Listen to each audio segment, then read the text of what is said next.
Breaking news from London is that the United Kingdom's medical regulator has decided that people under the age of 29 should not be given the AstraZeneca vaccine. This, of course, in the wake of concerns there may be a link between the vaccination and an extremely rare blood clot condition. Let's discuss the latest now with Ollie Barrett, our London correspondent. Good evening, Ollie. So my understanding is there's still no clear, definitive link between the vaccine and this extremely rare blood clotting condition.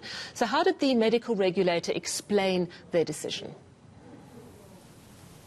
It's a controversial decision, Sally. You're quite right that the MHRA, the UK's regulator, says it still can't be sure that these very rare clotting incidents known as CVST that have happened in people after they've been given an AstraZeneca vaccine have happened because they've been given an AstraZeneca vaccine. But what it does say is that out of an abundance of caution, it is recommending that for people aged 18 to 29, they're given another vaccine, not the AstraZeneca jab, if one is available. They say, as I say, that they're doing this out of an abundance of caution based on the data that they've been looking at, which suggests there might be firming up evidence that these CVST clot episodes are linked in some way for some reason to the AstraZeneca jab. But they continue to say that this is a safe and effective vaccine, that other age groups should continue to have this jab if they take it. And they also point out that 20 million doses of the AstraZeneca jab have now been given in the UK, and we've seen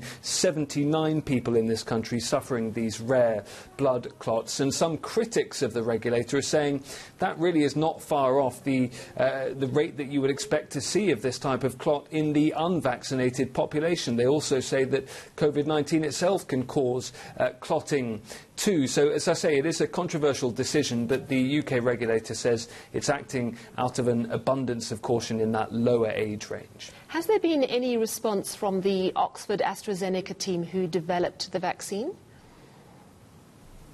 They are saying that they are still very confident in their vaccine. They say that they are listening to what the regulator is saying here, and crucially as well, the UK government is saying it will go along with the regulator's recommendations. The UK government has put huge amounts of backing into the Oxford team and the AstraZeneca company that have been developing it together.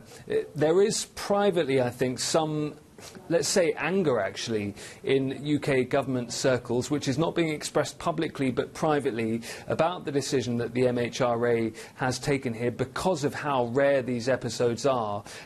Some government officials will tell you privately that this is something that shouldn't be unexpected to see very rare episodes like this in a population, and they wonder about what this will do to vaccine hesitancy in this country at a time when the rollout is clearly key to exiting the crisis. One very important point, though, is that government officials are saying this shouldn't actually slow down the vaccination rollout, and that's partly because we still have Pfizer doses being administered in this country, and because, as of today, Moderna is being rolled out in Britain as well. So the government says it's confident that its supplies are in place to make sure that the rollout continues at pace. And government officials and scientists and the regulator are all saying that thousands and thousands of lives have already been saved in Britain because of the fact that it's now vaccinated over 3 in 5 of its adult population.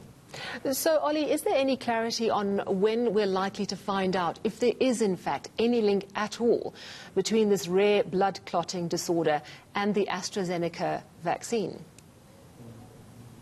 Well, the regulators here are saying that they're going to continue looking at the data. We've also had today, though, the European regulator, the EMA, saying that it believes that it can now be confident enough to say that these very rare clots can be described as a rare side effect of this vaccine. That's how they're describing it. But the European regulator is saying, despite that, these are so rare that the benefits still far outweigh the risks of the AstraZeneca vaccine, and the European regulator is not recommending giving different vaccines to people in younger age groups. And that slightly confusing picture from two different regulators who've been looking at the same data is another reason that there is some controversy, as I say, about exactly whether the UK regulator or the European regulator or other regulators around the world have made the correct decisions here.